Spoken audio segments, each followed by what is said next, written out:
Hey guys, Luna here, welcome back to another Skyrim console mod video, bringing you 6 of the best mods from the last 24 hours or so on Xbox One and PlayStation 4. I also have a second video out today which is another top 5, so look out for that later on. Well, let's not wait around and jump straight to our first mod. First up, we have RealLight. The mod is pretty much a fix to all the lighting in the game.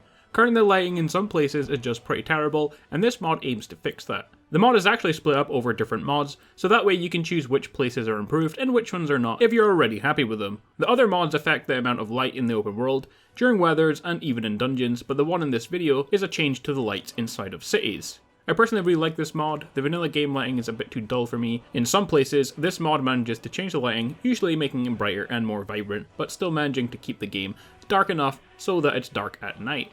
If you're interested, I show in the video the mod working with both Darker Nights and Lanterns of Skyrim enabled.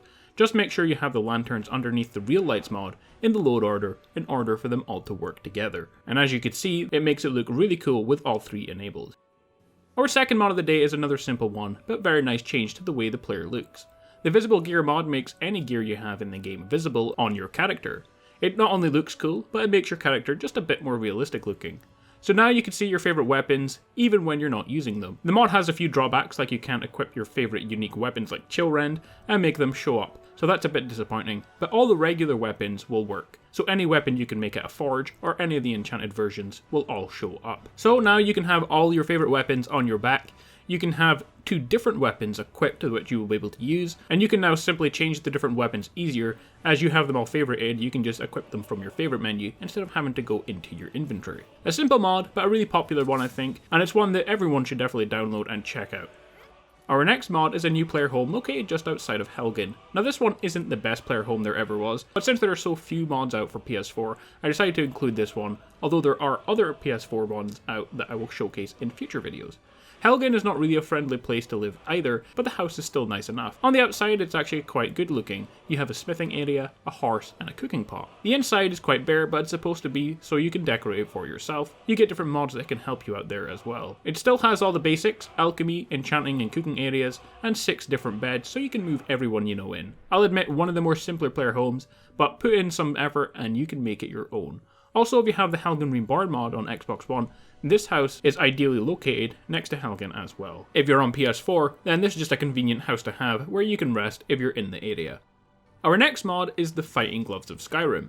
The mod is designed for anyone who simply wants to play as a brawler and only wants to use hand-to-hand combat. The fighting gloves are just bracers or gloves that you wear, so they're not technically weapons, so they actually count towards your armor rating, although they do give you some effects which can help you attack. Each is enchanted with an enchantment that buffs unarmed damage.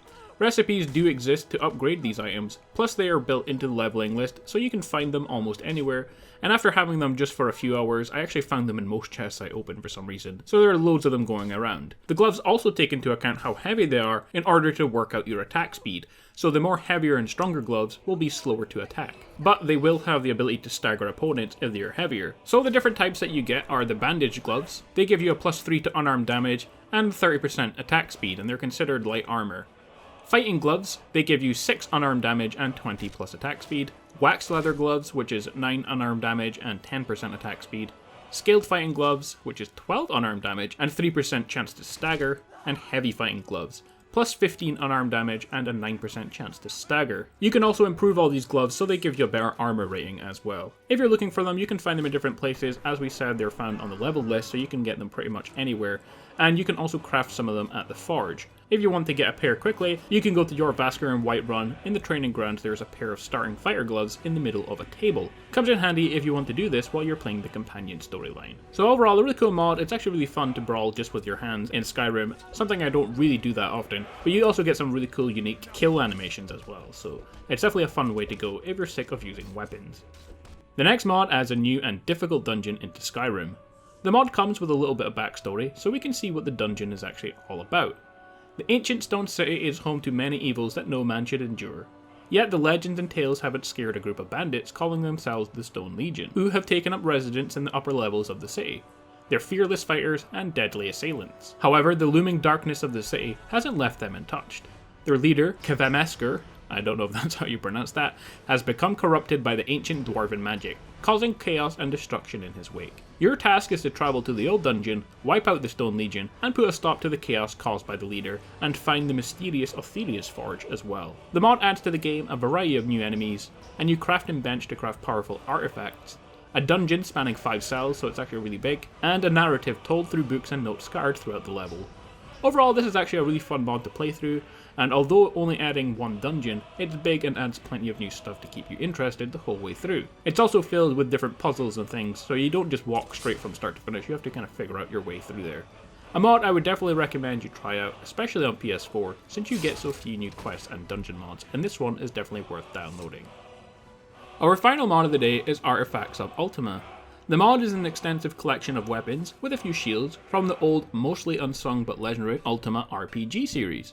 Every weapon in the mod has been made from scratch, with custom models and textures, and most are quite nearly identical to the counterparts in the Ultima games themselves. Many more of them have been given distinctive designs by the author, and many of the weapons in the mod have unique abilities and effects as well. So what weapons does it add, and where can you find them? Well, some of the weapons in this mod are level listed, meaning they will be found now and then in loot, but plenty more of them have just been placed around the world, and one resides in its very own dungeon as well. Only one can be crafted, which is the one you see in the video, but it requires some rare items and high smithing skill in order to make, which isn't really a problem for me. And of course, nearly every weapon can be tempered, so refined to make them better. If you're looking for these weapons around the world, so not the ones in the level list, there are little clues and hints to the locations of the weapons scattered about, mostly in inns and taverns, so keep those peepers peeled according to the author. The one I found here is in Windhelm. There's also one in the Bannered Mare in Whiterun, on the desk across from the bed which you rent at the inn. That's the only two I came across, but they're really easy to find mostly, and you can just search all the different inns in Skyrim. So here's a small selection of the weapons in the mod and what they actually do.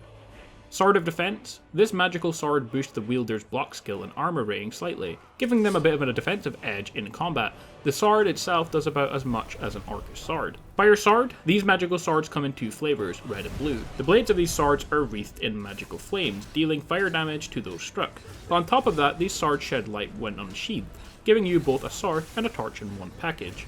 And I know that these fire swords can only be found in the leveled list. These are not one of the ones you find throughout the world. And the final one we have a description of is Magebane. The blade of this magical scimitar scintillates with multicolored light. While modest in terms of damage, the real power of the sword is against spellcasters. When a caster is struck by the Magebane, their entire pool of magic has evaporated and its regeneration suspended, preventing them from casting any spells. So it pretty much renders any magic user completely useless. These are just some of the weapons that the mod has to offer, but there are in fact plenty more, including 9 swords and daggers, 2 bows, a new arrow type, 4 new wands and staves, 7 new shields, and 7 special weapons, which are a mixture of 1- and 2-handed stuff like scythes, scimitars, and warhammers. Overall, a really cool mod that is made even more so by the fact that it adds completely new weapons into the game. The author made every mesh and texture from scratch, so that's a lot of work, and is definitely appreciated by me anyway. I'll admit the weapons don't have a lot of intricate details, but still, this is a really cool mod. A lot of thought went into the name, enchantment, and stuff for the weapons, and I enjoy using the mod and travelling around the different parts of Skyrim to find them. So I think you probably will too, and you should definitely check this one out. Well guys, there we have it, 6 brand new console mods for Skyrim Special Edition, 3 for Xbox One and 3 for PS4. As always guys, like, comment and subscribe, and I will see you all later today for our second video, which is our top 5 armors of the week. So I will see all of you guys then.